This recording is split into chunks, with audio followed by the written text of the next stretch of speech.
manatitra trano ny fiarabanantsika rehetra izay mandray an'izao fampianaran'izao tokantrano iray izay. Mbola ny pasteur Mahery Razafindralambo no miditra ao tokantranonao mitondra ny fahasoavana indray androany.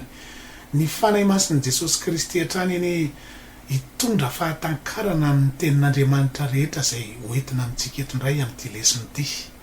Ito ihany hianatra ny maha-iray an'Andriamanitra tsika androany. Niresakitsika tamin'ny lesona rehetra tany aloha fa iray tokan'Andriamanitra fa nanao ny asa telo izy. Tsy misy olona telo ao amin'Andriamanitra ary ny teny hoe TRINITE dia tsy misy ao amin'ny Baiboly fa tsokevitra nentin'ny olona taty aoriana ihany zany. Ny Deuteronomia 2:7 andininy 7:30 isika dia tena manala tanteraka ny teny hoe TRINITE ao amin'ny Baiboly. Hoy ny teny hoe fantaro ankehitriny fa izao dia izao no izy ka tsy misy Andriamanitra eto amiko. Ny teny hoe izao no izy hoy isika tamin'ny farany dia manamafy an'izay fisiana mahatokana an'Andriamanitra izay. Imbetsaka Jehova no milaza ny tenany ho izao no izy, ary tsy misy izao no izy afa-tsy raha ihany hoy Jehova dia milaza ny tenany izy amin'izany. Hoy izy ao amin'ny Isaia 7:1-9 ka hatramin'ny 7:11 hoe izao dia izao ihany ny Jehova ary tsy misy mpamonjy afa-tsy izaho. Izaho efa nilaza sy namonjy ary nanambara ary tsy nisy hafa tao aminareo dia ianareo ny vavolombeloko hoy Jehova ary izaho no Andriamanitra. Eny hatramin'izany andro zany izaho no izy. Manatitantitra mihitsy ny teny eto fa Jehova rery ihany no izy. Izy rery ihany koa no mpamonjy ary izy rery no Andriamanitra fa tsy misy afa-tsy izy hatrizay ary mbola ho mandrakizay zany. Rehefa tonga nefa Jesosy Kristy dia nilaza koa izy ao amin'ny Jaonina 4:4 hoe raha tsy mino ianareo fa izao no izy dia ho faty amin'ny fahotanareo ianareo. Izany hoe nilaza mihitsy Jesosy Kristy fa izy ihany ilay Jehova nilaza hoe izao no izy tany aloha. Ny Luka 2:1-2 dia milaza fa mpamonjy miteraka ho anareo anio ao an-tanànan'i Davida dia Kristy Tompo. Ny Isaia 7:5 dia milaza ny Jesosy Kristy ho Andriamanitra mahery. Ny Jaonina 1:5-20 dia milaza ny Jesosy Kristy ho Andriamanitra marina. Dia hitantsika fa mitovy ny filazan'ny Baiboly an'i Jehova sy Jesosy Kristy. Samy milaza azy ho izao no izy, samy milaza azy ho mpamonjy ary samy milaza azy ho Andriamanitra. Kanefa tsy misy afa-tsy izao no izy tokana sy mpamonjy tokana ary Andriamanitra tokana ao amin'ny Baiboly. Ny dikany ry havana dia Jehova ihany no midina ny tafinofo mba ho alatsa-dra hanao ny famonjena dia izay Jesosy Kristy. Satria amin'ny mahafanahy azy dia tsy ho afaka ho raisarasaina alatsa-dra mihitsy izy. Dia tsy maintsy ny tafinofo izy satria tsy misy famelan-keloka raha tsy misy raha alatsaka hoy ny Hebreo 7:2-20. Izany hoe Jehova Andriamanitra ihany no tonga tamin'ny nofo dia izay Jesosy Kristy. Hoy ny Timothy 1:2-5 milaza an'izany hoe ilay naseho teo amin'ny nofo. Milaza ny Jesosy Kristy io. Noho izany dia tsy misy Andriamanitra roa na telo ao amin'ny Baiboly fa iray ihany Andriamanitra. Ao amin'ny Isaia 4:7-5 dia milaza Jehova hoe izao ny voalohany ary izao ny farany ka tsy misy Andriamanitra afa-tsy izaho. Ny hoe voalohany dia milaza fa tsy nisy teo alohany ary ny hoe farany dia milaza fa tsy misy Andriamanitra hafa koa ao aorianany. Dia ao amin'ny Apokalipsy 2:5 sy ny Apokalipsy 2:20-17 dia milaza Jesosy Kristy hoe izao no alfa sy omega, fiandohana sy fiafarana. Ny hoe fiandohana koa dia midika zany fa tsy misy teo alohany ary ny hoe fiafarana dia tsy hisy andimby azy. Tsy misy Andriamanitra afa-tsy tokana ihany fa nanao ny asa telo izy dia ny asany iray tany amin'ny fanekena taloha midina ny tafinofo olombelona ka nanao ny asany zanaka izy tamin'ny alalan'i Jesosy Kristy. Nanao ny famonjena, maty, nalevina ary natsangana tamin'ny maty. Ary rehefa mipetraka teo amin'ny voninahiny izy, niverina teo amin'ny voninahiny, dia tsy namela antsika ho irery izy fa mbola nidina indray tamin'ny andro Pentekosta tamin'ny alalan'ny fanahy masina mba hitoetra ao am-potsika, mba hitary-dalana antsika amin'ny marina rehetra. Ka androany sika dia amaly ireo fanontaniana izay tena mety manitikitika antsika rehetra, satria fantatray fa tsy maintsy hametra-panontaniana maro ianao amin'izany zavatra azavaina rehetra zany. Alohany hamalitsika an'ireo mety ho fanontaniana ara dia mila fantatsika aloha fa ny fomba an'Andriamanitra dia tsy ataony miariary mihitsy ny momba azy fa tena hafeniny. Ny antony dia mba hanehoany ny voninahiny, ka ireo olona nofidiany izay nomeny ny fanahiny ihany no hanehoany an'izany zava-miafina momba azy zany mba hanehoany an'izany voninahiny zany. Hoy ny eo abolana 5:20 hoe voninahitr'Andriamanitra ny manafin-javatra fa voninahitry ny mpanjaka kosa ny mamanta-javatra. Amin'tika teny hafa hoe voninahitry ny mpaminany no mamanta-javatra. Hitanao fa tsy ataony miariary io fa amin'ny alalan'ny fanahiny ihany no hanehoany an'izany. Dia izany mihitsy ty Iray Ihany an'Andriamanitra ty, izay nomeny ny fanahiny ihany no hampahafantariny azy. Hoy ny Korintianina 2:12 amin'ny tapany 2 hoe ary tsy misy mahay manaiky hoe Jesosy no tompo, no hoe tompo dia Jehova, raha tsy aminy fanahy masina. Tsy misy mahay hoe Jesosy Kristy zany ny Jehova raha tsy efa nandray ny fanahy masina ny dikan'izany. Ny fanontaniana mety mipetraka amintsika voalohany ara dia ny hoe dia ahoana ary zany ny amin'ilay amin'ny Genesis 1:20 manao hoe ary Andriamanitra nanao hoe andeha isika morona olona tahaka ny endritsika araka ny tarehantsika. Dia azo antoka fa tsy niresaka tamin'Andriamanitra faharoa na fahatelo teto Jehova fa niresaka tamin'ny anjely sy ny zava-mananaina tany an-danitra izay nohariny.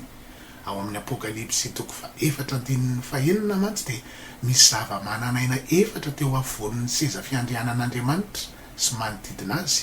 Olona hiteny hoe ary teo afovoan'ny seza fiandrianana sy manodidina azy nisy zava-mananaina 4 feno maso avokoa anoloany sy ivoany. Toy izany keo ao amin'ny Isaia 4:1 ka hatramin'ny 7 ohatra dia misy anjely sy zava-mananaina koa manodidina ny fanatrehan'Andriamanitra. Olona hiteny hoe tamin'ny taona nahafatesany Ozia mpanjaka no nahitako ny tompo mipetraka teo ambonin'ny seza fiandrianana avo sady manerinerina ary ny ebanebany ny akanjony na feno ny tepoly. Nisy serafima nitsangana teo amboniny samy nanana elatra 9 avy, ny 2 nanarona ny tavany, ny 2 nanarona ny tongony ary ny 2 nanodinany. Ary nanandratra ny feony izy ka ny famaly hoe masina, masina, masina Jehova tompony maro, endriky ny voninahiny ny tany rehetra. Ka azo antoka fa niresaka tamin'ireo zava-mananaina sy anjely manodidina azy ireo Andriamanitra, fa tsy tamin'Andriamanitra hafa faharoa na fahatelo, satria nahoana moa izy no niteny ao amin'ny Deuteronomy 2:7-7 hoe fantaro ankehitriny fa izao dia izao no izy ka tsy misy Andriamanitra eto amiko. Nidiky izany fa tsy misy Andriamanitra nisy na persona faharoa na fahatelo tao amin'Andriamanitra, fa izy rery ihany no Andriamanitra nisy teo amin'ny famoronana. Ny Isaia 4:7-5 dia milaza hoe izao ny Jehova izay manao ny zavatra rehetra, izao irery no manenjana ny lanitra, ny tenako ihany no mamelatra ny tany. Nanaty trantitra teto Jehova fa tsy nisy Andriamanitra hafa nanampy azy teo amin'ny asa famoronana rehetra. Izao ny Jehova izay manao ny zavatra rehetra ho izy, ny zavatra rehetra, ao anatin'izany ny olombelona sy ny zava-mananaina rehetra nohariny. Hitatsika fa nanao izay ho afany mihitsy Jehova ho isika mampiasa teny maro nilazany fa tsy misy Andriamanitra afa-tsy izy, tsy misy teo alohany, tsy misy eo aminy ary tsy misy andimby azy hatr'izay zany ary mbola ho mandrak'izay zany. Ny fanontaniana mety mipetraka amintsika manaraka dia milaza ny Baiboly tao amin'ny batisan'i Jesosy Kristy ao amin'ny Mateo 7:4-7 sy ny 7 fa hitan'i Jesosy nisokatra ny lanitra ary hita ny fanahan'Andriamanitra nidina tahaka ny voromailala ka nakeo amboniny. Dia avy eo nisy feo avy tany an-danitra nanao hoe ity ny zanako malalako izay sitrako. Araka io teny io dia niaraka nitranga teto ny feo an'Andriamanitra nilaza avy tany an-danitra hoe ity ny zanako malalako izay sitrako. De avy eo ny fanahy masina koa niaraka hita teo tahaka ny voromelala, nidina tahaka ny voromelala teo ambonin'i Jesosy. Marihana aloha fa tahaka ny voromelala ny lazain'ny Baiboly eto fa tsy hoe voromailala, satria ny fanahy masina tsy voromailala, fa naka endrika tahaka ny voromelala no lazain'ny Baiboly eto. Io antony io no anisan'ny nahatonga ny tsoakevitry ny olona namorona ny hoe TRINITE. Milaza fa misy persona telo ao amin'Andriamanitra, na ny telo izay iray, na hoe tokana olona telo, satria niaraka niseho tamin'ny fotoana iray izy telo. De ny ray izay niteny avy any ambony, ny zanaka izay nivoaka avy tao anaty rano nanaovana batisa azy, ary ny fanahy masina niseho tamin'ny endrika tahaka ny voromelala teo ambonin'i Jesosy Kristy. Voalohany aloha alohan'ny hanazavantsika azy de mila fantatsika reto toetran'Andriamanitra reto sy reto natioran'Andriamanitra reto.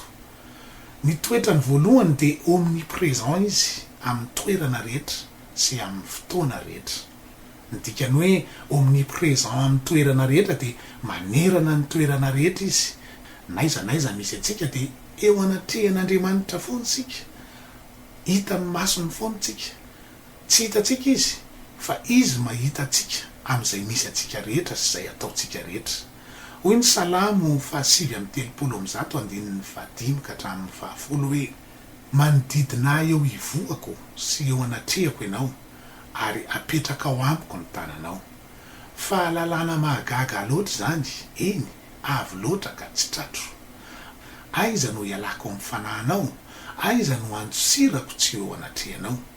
Na de miakatra an-danitra aza de any ianao, ary na de manao ny fiaina tsy hita ho fandriko aza, indro any ianao. Na de maka ny elatry ny maraina aza mba hitoetra ny aparan'ny ranomasina, de mbola entin'ny tananao ihany na de izany aza sy azony ny tananao akavanana. Milaza io teny io fa na aiza le atsika sy misy atsika de eo anatrehan'Andriamanitra foana sika, ary hita ny daholo ny zavatra rehetra ataotsika. De ny tanisa toerana betsaka ny mpanao salamo teto hoe na ho any an-danitra, na ho any amin'ny fiaina tsy hita, na ho any amin'ny elo any ambanin'ny tany ihany ny dikany, na ho any amin'ny faran'ny ranomasina azy sika, de eo anatrehan'Andriamanitra foana, satria eo amin'ny fanatrehany daholo izay toerana rehetra misy atsika na aiza.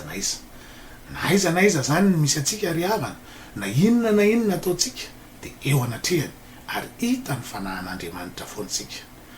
Ny fahaizantsika sy ny fahalalantsika tsara n'izany toetran'Andriamanitra zany sy izany natioran'Andriamanitra zany de tokony hahatonga atsika tsy hanota, satria naiza misy atsika ary ninona ataotsika de eo anatrehan'Andriamanitra zany. Saingy tsy hitatsika maso izy. Misy maso mijery sika ny dikan'izany amin'izay rehetrarehetra ataotsika. De ilay Andriamanitra masina mankahala ota sy mankahala ny tsy fahamarinana rehetra izay tsara tsika any amin'ny andro anankiray aviny. Tsy ho afaka amin'izany tsika na ho aiza ary na roviana ry havana, satria omnipresent amin'ny toerana rehetra Andriamanitra amin'ny fahalehibeazany zany. Ny toetran'Andriamanitra iray manaraka mila fantatsika koa de omnipresent amin'ny fotoana rehetra izy. Ny tiana lazaina de efa hita ny daholo ny mandrakizay rehetra tany aloha tany sy ny mandrakizay rehetra mbola ho avy. Efa hita ny rapitsitsika, ny rafaka pitsitsika, ary hatrany amin'ny mandrakizay atsika azy efa hitany, ary eo anatrehany daholo zany. Efa niarahantsika tany amin'ny lesona tany aloha fa voasoratra ao amin'ny Baiboly ohatra ny firenena Anglisy, ny firenena Amerikanina, ny firenena Alemanina ary ny firenena Frantsay, ary ny mpaminany Daniela ny nanoratra azy. Efa hitatsika tany amin'ny lesona tany aloha zany. Afaka maka DVD aty aminay ianao raha mahalinanao ny afantatra an'izany hoe ovinany misy an'izany. Ka ny mpaminany Daniela de tany amin'ny taona 900 talohan'ny Kristy nanoratra, kanefa reo firenenindreo de taty amin'ny arivo taona taty aoriana vao niforona. Kanefa de nampanoratany fanahan'Andriamanitra ny Daniela arivo taona meloa daholo ny momba an'ireo firenenindreo. Inona ny dikan'izany? Ny dikan'izany de efa hitan'Andriamanitra melohany nanoratany Daniela azy reo firenenindreo. Efa tany amin'ny arivo taona meloa tany izy, de niverina indray izy nampanoratra ny Daniela ny zava-hitranga arivo taona meloa, satria omnipresent amin'ny fotoana rehetra izy, ary eo anatrehany daholo ny fotoana rehetra ho isika teo. Tokony hahatonga antsika zany tsy hatahotra mihitsy zay zava-mitranga eo amin'ny fiainantsika, satria efa hitan'Andriamanitra ny farany io, efa hitany ny ampitsiny io olanao io, io ahiahanao io, io cyclone be mandalo eo amin'ny fiainantsika io, efa hitany fiavarany io, satria efa nielo lalana tany izy, efa nielo lalana tany ny fanatrehany fanahany. Ka raha manaraka tsara ny tenintsika, mipetraka tsara ao amin'ny fahamasinany sy ny fahamarinany, dia tsy tokony hatahotra mihitsy tsika, satria efa tany no avinao izy nanamboatra tany, satria zanany ianao, fa tena mila miditra ho zanak'Andriamanitra tokoa ianao. Azo antoka fa namboariny io ifanaraka amin'ny sitrapony raha miaina amin'ny teniny marina isika, fa raha tsy miaina amin'ny teniny kosa tsika dia normal raha matahotra no avintsika, satria Andriamanitra mpitsara izy ary marina foana ny fitsarany. Tsy misy fiarovana ho an'ny mpanao tsy fahamarinana ary tsy misy fiarovana koa ho an'ny ratsy fanahy araka ny Baiboly, fa tsy maintsy hafarany fitsarana mahatahotra ny ratsy rehetra. Efa voasoratra meloa zany ary ho marina amin'ny fitsarany foana Andriamanitra ry havana. Ka tandremo fa omnipresent amin'ny fotoana rehetra Andriamanitra, tsy maintsy ho avy izy eny amin'ny raha ho an'ny lanitra na tiatsika na tsy tiatsika, ary na ino sika na tsy ino, ary tsy ny tsy finoatsika ny tsy hahatanteraka an'izany, fa tsy maintsy ho avy faingana izy akany azy sy tsara ny tsy azy, dia izay tsy manaiky ny filazany tsara zay ny aletany.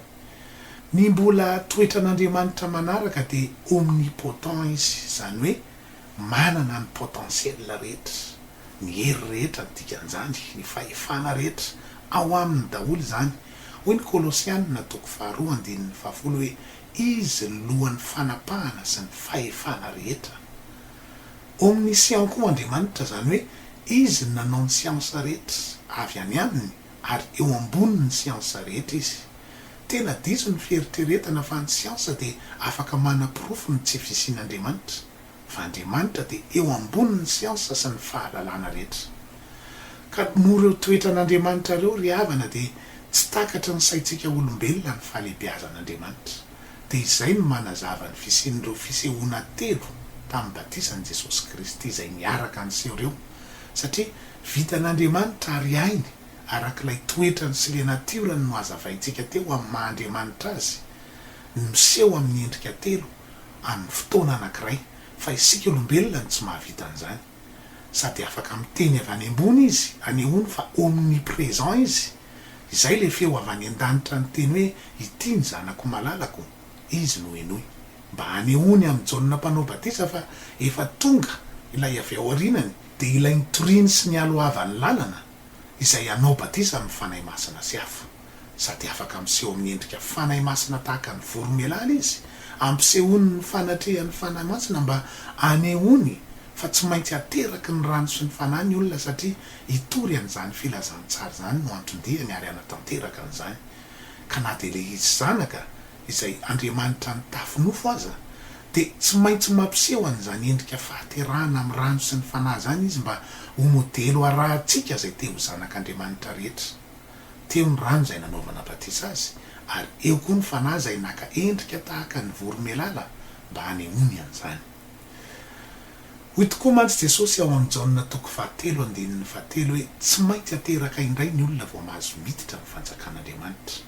Dia rehefa nanazavany hoe ateraka indray io izy ao amin'ny 5 dia hoy izy hoe raha misy olona tsy ateraky ny rano sy ny fanahy, zany hoe ateraky ny fanahy, dia tsy mahazo miditra ny fanjakan'Andriamanitra izy. Ny ateraky ny rano dia ny atao batisan'ny rano be amin'ny anaran'i Jesosy Kristy, ary ny ateraky ny fanahy dia mandray ny batisan'ny fanahy masina. Efa nyresahantsika teto foana ihany zany, zay natao hoe filazantsara. Dia amin'ny mahamodely azy tokony ho arahan'ny rehetra hoy isika teo, dia naneho an'izany endrika fahaterahan'ny rano sy ny fanahy zany mialoha tamin'ny tenany izy aloha mba ho arahantsika zany. Ka noho ny fahalebiazany maha omnipresence, omnipotent ary omniscient azy araky ny efa nazavaina teo, dia afaka miseho amin'ny endrika rehetra izay tiany izy, amin'ny fotoana rehetra tiany anehoany an'izany, kanefa iray ihany izy. Afaka miseho amin'ny endrika telo izy amin'ny fotoana anankiray. Ka isika olombelona ho any tsy afaka mampiseho an'izany, dia lasa mizara azo telo ny saintsika, satria lasa fehezin'ny limitin'ny fahalalan'ny saintsika ny zava-bitany. mino fa mazava aminao zany fanazavana zany ary mba hampazava azy aminao bebe kokoa de tena mampiritsika anao mba ho ateraka ny fanahy andray ny batiza ny fanahy masina izay raisinao amin'ny fiteny tsy fantatra ny boiboiky isan'andro ao anatin'ny fonao sy eo amin'ny vavanao satria anampy anao betsaka amin'ny fahalalana an'Andriamanitra zany. Hoy isika tany aloha hoe izay nomeny ny fanahiny ihany no tena anehoany ny zava-miafina mba anehoany ny voninahiny. Hoy ny teny hoe ary tsy misy mahay manaiky hoe Jesosy ny tompo raha tsy amin'ny fanahy masina. Korintianina 1:12 andininy 7 tapany 2 efa hitantsika teo aloha teo. Mbola fanontaniana ray mipetraka ny maro ihany koa no hoe dia ahoana koa ary zany ilay tenin'Andriamanitra hoe Jesosy Kristy mipetraka eo ankavanan'Andriamanitra, tsy mampiseho persona roa ao amin'Andriamanitra raha ve zany teny zany? Tsy avetrany ny valiny satria tsy maintsy marina foana ho isika ny tenin'Andriamanitra izay milaza hoe fantaro ankehitriny fa izao dia izao no izy ka tsy misy Andriamanitra eto amiko. Ny hoe Jesosy Kristy mipetraka eo ankavanan'Andriamanitra dia tsy milaza Andriamanitra zanany mipetraka eo ambonin'ny tanana ankavanan'Andriamanitra ray akory no heviny satria tsy misy persona roa amin'Andriamanitra ho isika. Fa ny teny hoe ankavanan'Andriamanitra kosa dia milaza ny heriny sy ny voninahiny. Ny Isaia 7:7 dia milaza Jehova hoe ny tanako no nanorina ny fanambaniny tany ary ny tanako ankavanana no namelatra ny lanitra. Mazava ho azy fa tsy ahita tanan'Andriamanitra fizika zany mihitsy tsika mandrakizay hoe nisy tanana ngeza be nanorina ny fanambaniny tany na namelatra ny lanitra satria Andriamanitra dia fanahy. Tsy mbola nisy olona nahita an'Andriamanitra na oviana. Hoy ny Jaona 1:4-12 fa milaza ny heriny sy ny fahefany ary ny voninahiny kosa io. Ka ny hoe Jesosy Kristy eo ankavanan'Andriamanitra dia milaza ny Jesosy Kristy miverina eo amin'ny heriny sy ny famirapiratany ary ny voninahiny maha-Andriamanitra azy. Misy teny koa mantsy ao amin'ny Apokalipsy 2:20 ohatra milaza hoe ary ny seza fiandrianan'Andriamanitra sy ny zanak'ondry eo aminy ary ny mpanompony anompo azy. Mizara ny sain'ny maro koa io ilaza fa misy persona roa amin'Andriamanitra. Ny zanak'ondry ao amin'ny Apokalipsy dia maneho ny endriky Jesosy Kristy natao fanatitra teo amin'ny hazo fijaliana, endriky ny zanak'ondry natao fanatitra taloha tao amin'ny tabernakely zany. Manondro ny Jesosy Kristy io zany izay nofo olombelona ny tafian'Andriamanitra araka ny fanazavana rehetra teo aloha. Dia iny nofo iny no antsoina hoe zanaka ho isika. Ka raha nilaza ny apôstôly Jaona hoe nahita an'Andriamanitra sy ny zanak'ondry eo amin'ny seza fiandrianana dia tsy nahita persona roa mipetraka teo velively akory izy, fa nahita ny Jesosy Kristy miaraka amin'ny famirapiratany lehibe eo amin'ny heriny sy ny voninahiny lehibe amin'ny maha-Andriamanitra azy. Satria nitohy any teny teo dia milaza hoe ary ny mpanompony anompo azy. Raha persona roa no hitan'ny Jaona teo dia tokony teny ny Baiboly hoe ary ny mpanompony anompo azy ireo. Tsy misy endrika pluriel mihitsy ao amin'ny Baiboly manondro ny seza fiandrianana sy izay mipetraka eo, fa iray ihany foana ny seza fiandrianana ary iray ihany foana koa no filazan'ny Baiboly no mipetraka eo, ilay mipetraka eo hoy ny teny na ao amin'ny Apokalipsy 4:7 na ao amin'ny Apokalipsy 4:10 na ny ao amin'ny Apokalipsy 5:17, Apokalipsy 4:4-4, ny Apokalipsy 7:10, ny Apokalipsy 7:5 ary ny Apokalipsy 2:20 sy ny Apokalipsy 2:20. Dia manasa anao andinika an'ireo teny rehetra ireo fa milaza ireo fa iray ihany ny seza fiandrianana ary iray ihany no mipetraka eo. Ka na milaza raha ny Baiboly indraindray hoe Andriamanitra sy Jesosy Kristy na hoe Andriamanitra sy ny zanak'ondry dia manondro ny Jesosy Kristy miaraka amin'ny famirapiratany voninahitra lehibe amin'ny maha-Andriamanitra azy zany, fa tsy manondro persona anankiroa akory. Misy teny koa ao amin'ny Jaona 4:20-7 izay ohatra milaza fa fisiana persona roa amin'Andriamanitra manao hoe Jesosy namaly ka nanao taminy hoe raha misy olona tia dia hitandrina ny teniko izy ary ny raiko tia azy ary akao aminy izahay ka onona ao aminy. Ny teny eto hoe onona ao aminy izahay dia tsy milaza persona roa n'Andriamanitra roa akory, onona topontsika, fa ny ray lazainy eto dia endriky ny fanahy masina hitoetra ao am-pontsika. Fa ao koa ny toetra maha olona an' Jesosy Kristy izay modely tokony ho hita eo amin'ny fiainantsika izay manana azy. Inona ilay toetra maha olona an' Jesosy Kristy tokony ho hita eo amin'ny fiainantsika? Raha misy mamely tia maina ohatra ny takolaka ao havanana dia omeo azy koa ny anankiray. Aza manisy ratsy izay manisy ratsy ianao, valeso ny ratsy, aoka hifankaty ianareo ary tiavoko ny fahavalonareo. Izany hoe ilay teny hoe onona ao aminy izahay zany dia ny fanahin'Andriamanitra ao am-pontsika miaraka amin'ireo vokatry ny fanahy tokony hiboiboika eo amin'ny fiainantsika raha tena zanak'Andriamanitra marina isika.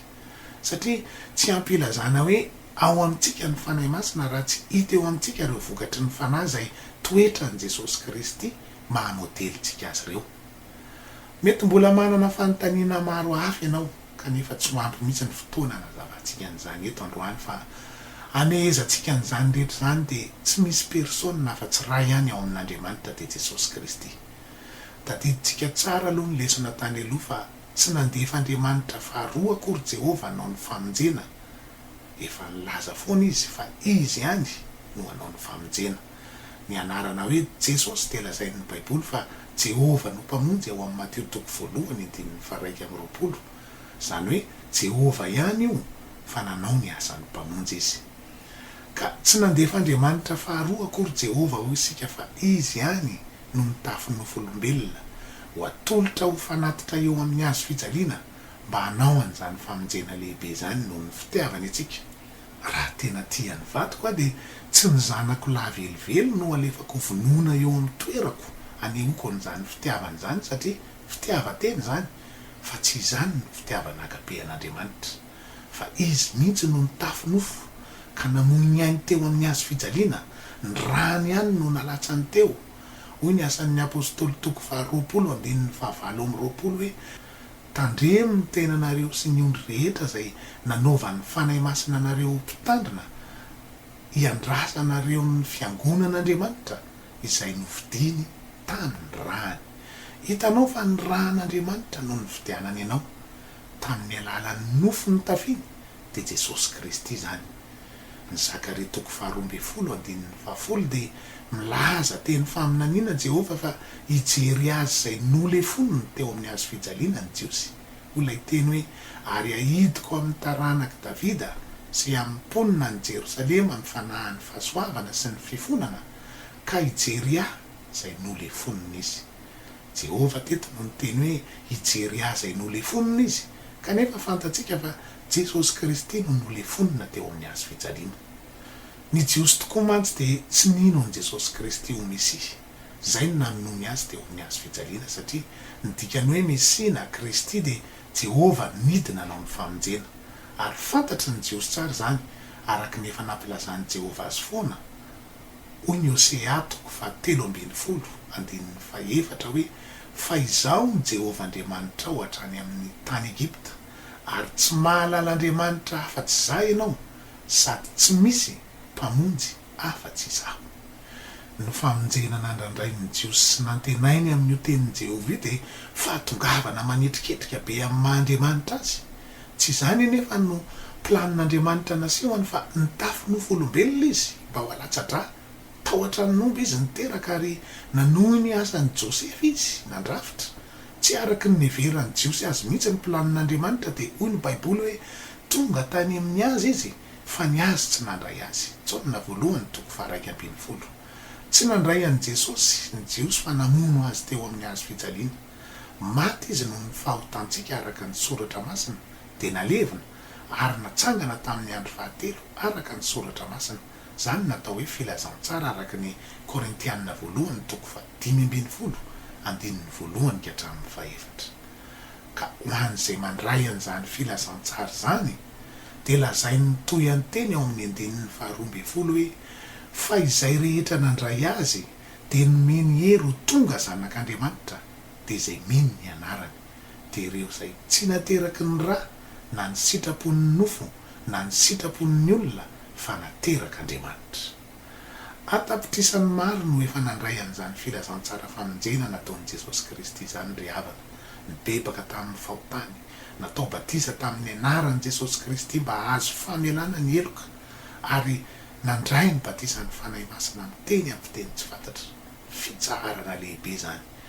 Atapitrisany maro ihany efa nandray an'izany fahatsapana lehibe sy famonjena lehibe zany, mba hamonjena ny fanahiny mandrakizay. Ahoana kosa ny aminao? Rehefa tonga Jesosy Kristy, tsy anara-piangonana ny jereny, na hoe fiangonana zokony ianao na fiangonana zandriny, fa ny fanontaniana dia ny hoe mahalala tsara ny Jesosy Kristy ve ianao ary nanaiky nandray an'izany filazantsara zay niaretan'izany. Tsy Andriamanitra faharoa izy, tsy Andriamanitra zanany, fa zanak'Andriamanitra. Izy mihitsy no ilay Jehova ho avy. Dia hoy ny Tesalonianina faharoa, toko voalohany andinin'ny fahafito tapany faharoa hoe raha iseho Jesosy tompo avy any an-danitra mba amin'ny anjeliny heriny amin'ny afo midedadeda, tsy dia mila diksionera loatra zany fa afo be ny dikan'izany, amaly zay tsy mahalala an'Andriamanitra sy izay tsy manaiky ny filazantsara ny Jesosy tompontsika. Mino aho fa amadika pejy vaovao eo amin'ny fiainam-panahinao ny fahalalana tsara ny Jesosy Kristy zay niarahantsika nianatra teto tamin'ny lesona anankitelo ny fanesy zay, ary fantatrao tsara koa zao fa tsy miafina aminao tsony ny atao hoe filazantsara zay famonjena nataon'i Jesosy Kristy mba tsy ho very ny fanahintsika. Hoy ny Korintianina faharoa toko faefatra andinin'ny fahatelo hoe fa raha miafina ny filazantsara-nay dia miafina ho an'izay ho very zany. Zay dia tsy mijanona mitory mihitsy an'izany filazantsara famonjena zany mandra-pahatonga ny Jesosy Kristy. Raha terepana te handray anjara nampianay ianao ny amin'izany dia raiso any amin'ny farany fandaharana ny larana finday. Mivavaka ho anao ary mba tena ho tonga amin'izany famonjena lehibe izany ianao. Amin'ny manaraka indray tsika dia hianatra zavatra fa tena mbola mahalinanao, ary aza vela isy anakana anao tsy anaraka foana ny fandaharana, tao amin'ny havana mantsakaiza, ento miankohonana, fa zava-dehibe ho an'ny mandrakizay ianao ny lesontsika rehetra. Veloma tompoko.